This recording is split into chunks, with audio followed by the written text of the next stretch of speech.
안녕하십니까 별내교회 성도 여러분. 이렇게 3일 저녁 기도회에 오신 여러분을 진심으로 환영합니다.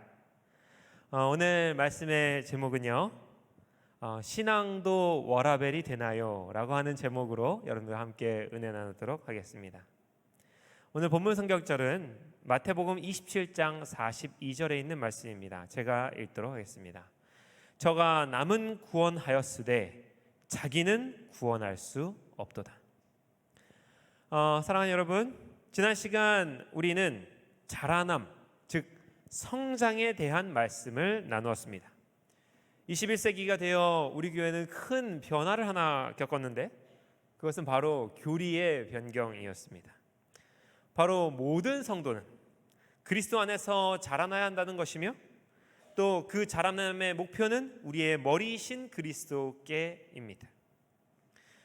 여러분, 이것은 또한 놀라운 일이자 선견지명이라고 할 수 있다 말씀드렸습니다. 그 이유는 비록 이 시대의 젊은이들이 돈하는 것처럼 보이지만 변화와 성장에 매우 큰 관심을 가지고 있는 세대라는 것이기 때문입니다. 또한 우리는 이 부분에서 반면교사로 삼아야 할 한 성경의 인물을 찾아봤는데요, 그것은 바로 사울 왕이었습니다. 놀랍게도 그의 실패의 요인은 그 자신의 능력이 부족했던 것도 아니고 또 다윗과 같이 살인을 저지르는 그런 심각한 범죄를 저질렀기 때문도 아니었습니다. 그는 왕으로 기름 부음 받으면서 거듭난 사람이었고 또 사무엘은 그가 성령을 경험한 뒤에 새 사람이 될 것이라 예언도 하였습니다. 그러나 그의 문제는 거기까지였다는 것입니다. 그는 더 이상 그리스도 안에서 그리스도께로 자라나지 못하고 머무르는 난쟁이와 같은 상황에 남고 말았습니다. 그리하여 성령의 감동으로 예언까지 했던 그가 악한 영에 사로잡히는 비참한 지경에 이르게 되었습니다. 한때 하나님을 의지해서 이스라엘을 구원했던 이가 자신의 운명을 알지 못하여 늙은 무당에게 가서 자신의 미래를 점치는 지경에 이르게 된 것입니다. 사랑하는 별내교회 성도 여러분, 벌써 지난 설교로부터 3주가 지났습니다. 그동안 하나님께 저녁 식사 메뉴는 뭘로 할지 많이들 물어보셨습니까? 점심은 뭘 드셔야 되는지 물어보셨어요? 주님께서 우리에게 이렇게 말씀하신 적이 있습니다. 지극히 작은 것에 충성된 사람이 뭐하다? 지극히 큰 것에도 충성되다. 여러분, 놀랍게도 이 말씀은 기도에도 적용할 수 있다고 생각합니다. 지극히 작은 것을 위하여 기도하는 사람이 무엇을 위해서도 기도할 수 있습니까? 큰 것을 위해서도 기도할 수 있는 것입니다. 우리 별내교회 모든 성도 여러분들께서 부디 별내교회 성도로서 하루하루 살아가는 동안 깊고 높은 영적인 향상을 이루게 되시기를 간절히 바랍니다. 오늘 이 시간은 정로의 계단 생애의 빛 9번째 챕터인 사업과 생애입니다. 여러분, 혹시 워라벨이라는 말 들어보셨습니까? 워라벨이란 말은요, Work and Life Balance라고 하는 말입니다. 일과 삶의 균형, 이런 뜻이기도 하죠. 여러분, 요즘에 이 말을 모르면 젊은 사람들과는 말이 안 통합니다. 어쩌면 이 시대에 가장 중요하게 받아들여지는 가치가 있다면 바로 이 워라벨, 일과 삶의 균형일 것입니다. 좀 예전의 기억을 좀 되짚어봤으면 좋겠습니다. 지금은 조금 시들해졌지만 몇 년 전까지만 해도 젊은 사람들이 선호하는 가장 최고의 직업은 무엇이었습니까? 뭐니 해도 공무원이었습니다. 우리나라에서 20대, 30대를 가장 쉽게 찾아볼 수 있는 것이 어디였냐면 노량진의 학원가였어요. 우리나라에서 가장 큰 대학보다 더 많은 젊은이들이 그 일대를 꽉 메우고 있으면서 공부를 하는데 여념이 없었습니다. 여러분, 이상한 현상 아닙니까?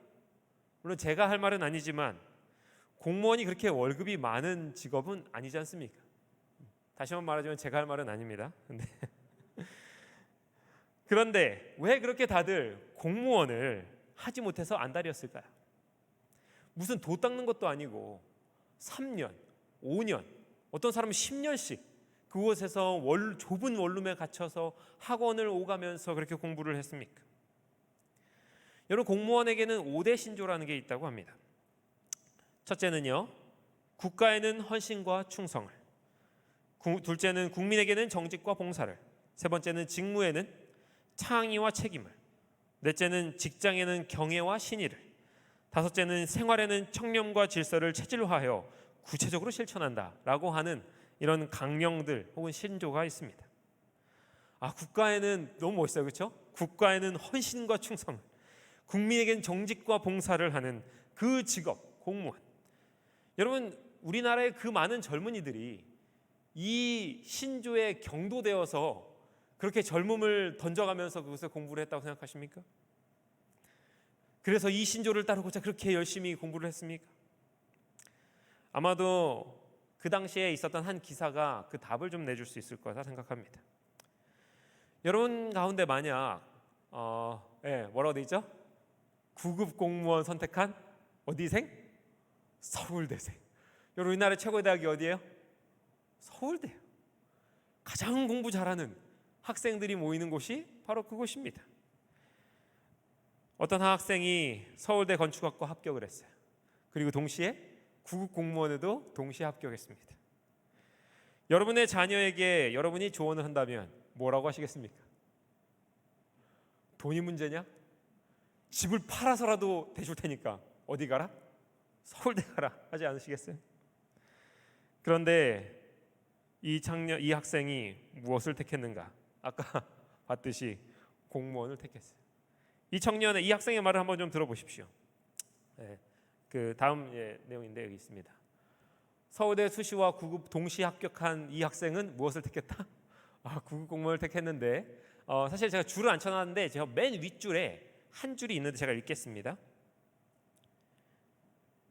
명문대학을 졸업해도 취직하기가 하늘의 별 따기보다 어려운 현실에서 고교 출신으로 꿈에 그리던 공무원이 되어 기쁘기만 합니다 라고 얘기했습니다. 꿈에 그리던 직장이 바로 공무원이었다고 이야기합니다. 여러분, 이 기사가 말하고 있는 것이 바로 무엇이냐면 워라밸입니다. 너무나 어렵고 경무에 시달리지 않는 한도 내에서 하루에 몇 시간 일하면 족하다? 8시간만 일하면 족하다. 일과 삶의 균형을 찾겠다는 것입니다. 일은 아침 9시부터 저녁 6시까지만 하고 싶다는 것이죠. 하루 8시간이 근로시간이고 그 가운데 1시간은 점심시간이자 휴식시간이 보장되어야 된다는 것입니다. 그 위에 모든 시간은 나를 위한, 나의 가족들을 위한 시간이라는 것입니다. 야근은 금지고 공휴일에는 확실히 쉬어야 됩니다. 휴가는 어떤 이유에서든지 침해받지 말아야 하며 저출산 시대에 출산이나 육아를 할 일이 생기면 어떻게 해야 됩니까? 출산휴가, 육아휴직 다 받아주어야 합니다. 사생활과 일은 시간적으로 공간적으로 분리되어야 하고요. 회사에서의 근로자로서의 나는 집에 돌아오면 행복을 추구하는 자연인으로서 구별되어야 한다는 것이 바로 워라밸이라는 말입니다. 여러분, 그런데 우리가 한 가지 질문해 볼 수 있겠죠. 오늘 말씀의 제목과 같은 것입니다. 신앙도 워라밸이 될까요? 정로의 계단의 제목입니다. 한국어로는 사업과 생활로 번역된 이 제목은 본래 영어로는 이렇게 되어 있습니다. The work and the life. work는 워, life는 라. 그러니까 오늘 제목은 뭐까지는 얘기하고 있어요? 워라벨에서 워랑 라까지는 얘기하고 있습니다. 영적인 영역에도 워라까지는 있다는 말입니다. 신앙도 워크와 라이프를 구별할 수 있는 영역이 있다는 것이죠. 그렇다면 우리는 영적인 영역에서 워크와 라이프의 밸런스를 찾을 수는 있는가 하는 것이 오늘 말씀의 주된 내용입니다. 거기에 대한 대답은 정로의 계단 78쪽에 나와 있습니다. 제가 읽도록 하겠습니다. 구주의 지상 생애는 안일과 자신만을 위한 생애가 아니었고 잃어버린 인류를 구원하기 위하여 꾸준히 열렬히 피곤함을 모르는 노력으로 수고하는 생애였다. 그는 말 구유에서부터 갈바리에 이르기까지 극기의 길을 걸어가셨나니 힘드는 일과 괴로운 여행과 심신을 소모시키는 수고와 노력에서 조금도 벗어나려고 하지 아니하셨다. 사랑하는 벨렛교회 성도 여러분이시여, 저는 여러분에게 오늘 주님의 모본을 따르기를 강력하게 권고하는 바입니다. 여러분, 그분의 워크와 라이프는 한 가지였다고 말합니다. 둘로 분리될 수 없는 것이었습니다. 특별히 이것은 이웃을 향한 봉사의 경우에 더욱 그러했는데요. 누가복음 4장 40절을 보면 이런 이야기가 있습니다. 해질 무렵에 사람들이 온갖 병자들을 데리고 나오매 예수께서 일일이 그 위에 손을 얹으사 고치시니 라는 말이 있습니다. 이 성경절의 앞부분이 있는데요, 이날은 예수님의 공생애의 매우 전반기에 있었던 일입니다. 그리고 아침이 되자 그날은 안식일이었어요. 그래서 아침에 그분은 갈릴리에 있는 가버나움에 있는 회당에 예배에 참석하셨습니다. 그리고 마침 그곳에서 귀신 들린 한 사람을 만났어요. 그리고 그 귀신을 쫓아내고 그 사람을 정상으로 돌려주셨습니다. 그뿐만이 아닙니다. 예배가 마친 뒤 주님은 베드로의 집으로 가셨습니다.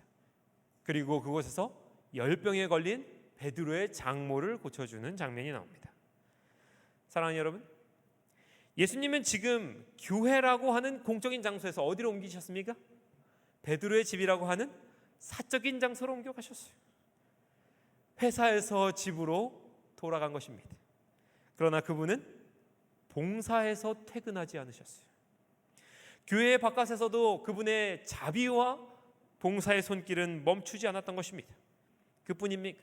오늘 이 말씀을 자세히 보십시오. 언제라고요? 이 일이 이런 것이 해질 무렵에. 여러분, 안식일이 마쳤습니다. 설교단상의 불은 꺼졌습니다. 교회의 문은 잠겼습니다. 대가 없이 버펴러지던 여러 집사님들의 손길은 멈췄습니다. 성도들은 이제 다음 안식일을 기약하며 일상으로 돌아갑니다. 생계를 위한 고민과 노력을 할 시간이 이르러 온 것입니다. 그러나 여러분, 그 시간에 여전히 봉사를 멈추지 않은 한 분이 계셨습니다. 워크와 라이프의 밸런스를, 그 구별을 철저히 무시하는 분이 계십니다. 영적인 영역에도 적당이라는 단어가 필요하다는 생각을 정면으로 거부하시는 분이 계셨는데, 그것이 바로 우리의 모본이신 예수 그리스도이셨습니다. 그분은 일일이 그 모든 사람들의 위에 손을 얹었다고 이야기합니다. 바로 이전에 베드로의 장모의 손을 만지시면서 고쳐주셨던 그분께서 이제는 전혀 관계없는 타인에게도 만져주시면서 고쳐주고 계신 것입니다. 정로에 대한 77페이지는 이제 우리에게 이렇게 이야기합니다.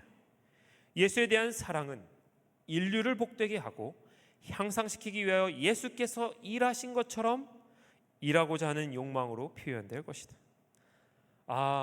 예수를 믿는, 예수를 따르는, 예수께로 자라나는 우리 별내교회 성도 여러분들이시오. 지난 시간을 통하여 여러분 예수님께 이르기까지 자라나기로 결심하셨습니까? 영적인 성장이 여러분의 내면에 있기를 갈망하십니까? 여기 그 답이 있습니다.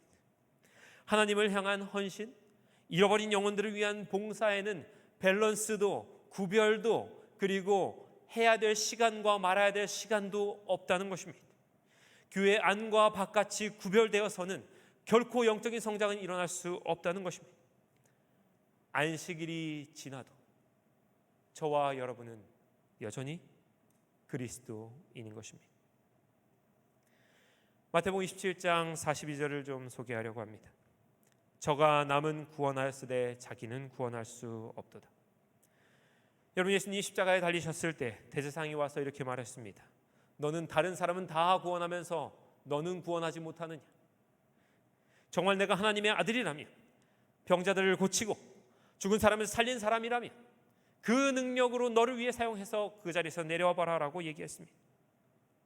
사단도 예수님에게 3번이나 찾아와서 시험한 내용이 바로 그것이었습니다. 너도 너 자신을 챙겨야 되지 않겠어? 떡 만들어 먹고 인기 누릴 건 누리고 가질 것은 가져야지, 밸런스를 찾아야지 라고 하는 것이 사단의 말이었습니다. 그러나 주님의 생애의 큰 목적은 그분 자신을 제외한 모든 사람들을 위한 봉사에 매진하는 것이었습니다. 정례 계단 77페이지는 이렇게 말합니다. 그리스도의 자아희생적 사랑의 정신은 온 하늘에 충만한 정신이니 그것이 곧 하늘의 행복의 요소이다. 이 정신은 그리스도를 따르는 자들이 가져야 할 정신이요.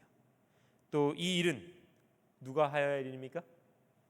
그들이 하여야 할 일이다. 저와 여러분이 해야 될 일이라는 말입니다. 주님께서는 양팔 저울에 재가지고 재가면서 신앙하는 그 시대의 사람들을 향하여 경종을 울리셨습니다. 자아희생적 사랑이 바로 그리스도인의 모습이라고 말씀하셨어요. 다른 모든 사람은 다 구원해도, 다른 모든 사람에게는 다 먹여도 누구는 먹지 않아요? 자기는 먹지 않고 자기는 구원하지 않는 것이 오늘 주님께서 저와 여러분에게 보여주신 사랑입니다. 그 말을 시대소망 623페이지는 이렇게 아주 아름답게 요약하고 있습니다. 자기 희생의 법칙이야말로 무슨 법칙입니까? 자기 보존의 법칙이다. 장차 보존될 생명은 하나님과 사람에게 드리는 봉사에 값없이 내어주는 생명인 것이다. 별내교회 성도 여러분, 주님께서는 오늘 저와 여러분에게 결단하기를 원하고 계십니다. 봉사와 생명, 헌신과 생활을 따로 떼어 생각하고 싶은 유혹 앞에 주님께서는 오늘 그 둘은 하나라고 이야기하고 계시는 것입니다. 희생이야말로 보존이며 생명은 버리지 않으면 증지될 수 없기에 어딜 가나 우리는 그 일을 해야 되는 것입니다. 참 봉사를 해야 된다, 또 거룩해야 된다, 그리스도께 자라나야 된다라고 하는 이 말이 어떻게 보면 잘 이해하기 어려운 경우도 있습니다. 오늘 성경 레위기 19장에 보면 우리의 삶에 어떠한 방식으로 주님께서 봉사하기를 원하시는지 설명하고 있습니다. 잠깐 보겠습니다. 레위기 19장 2절입니다. 너희는 거룩하라. 이는 나 여호와 너희 하나님이 거룩함이니라. 여기 주님께서는 모세에게 말씀하셨습니다. 너는 거룩하라. 너희 백성들은 다 거룩할지어다. 여러분, 거룩이 무엇이죠? 몽환적인 무슨 신앙의 분위기를 거룩이라고 합니까?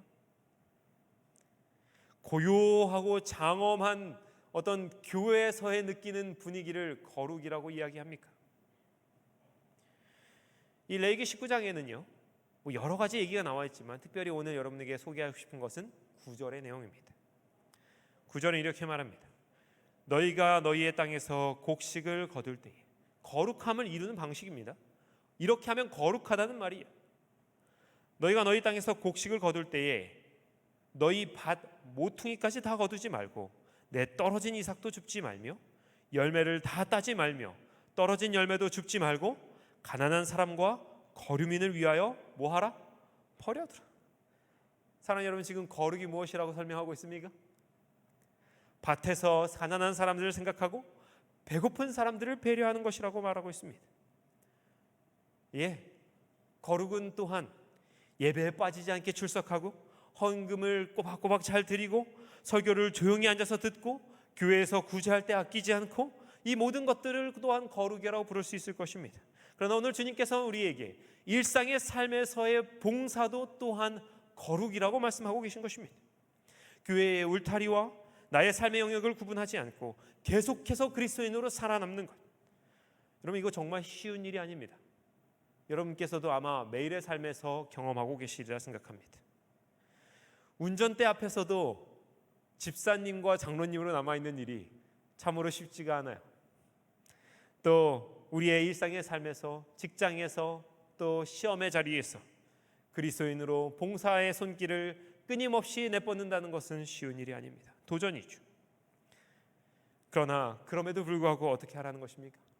그렇게 삶의 일터의 자리에서 거룩한 백성의 삶을 살으라는 것입니다. 봉사의 손길을 결코 멈추지 말라는 것이죠. 정례계단 17페이지의 내용입니다. 천사들도 항상 남의 행복을 위한 일에 종사하고 있다. 생명의 주께서 농부와 노동자들 사이에서 알아주지도 않고 존경하여 주지도 않는 가운데서 지내실 때에 불임을 받는 천사들이 그를 수종하였다. 여러분, 저는 이 말씀을 보고 참 위로를 받았습니다. 여러분, 우리의 하는 일이 누구의 일이에요? 천사의 일이랍니다. 천사, 우리가 봉사의 손길을 할 때마다 누구의 일에 동참하는 것입니까? 천사가 하는 일에 동참하고 있는 것입니다. 그리고 예수님께서 이 땅에 계실 때에 그분께서 아직 봉사를 시작하기 전에 그분의 작은 그 목공소에서 일하실 때에 그분께서는 천사들과 함께 일하셨다 말하고 있습니다. 여러분, 천사가 우리를 도울 일이 교회에서만 있지 않기를 간절히 바랍니다. 여러분의 개인의 삶에서 일터에서 천사들이 여러분을 돕기 위하여, 여러분 우리가 봉사의 손길을 준비하게 하기 위해서 기다리고 있습니다. 우리 모든 성도들의 삶이 주의 은혜로 넘쳐서 봉사의 손길들로 홍수처럼 넘쳐나가게 되기를 간절히 바라면서 오늘 말씀을 마치도록 하겠습니다.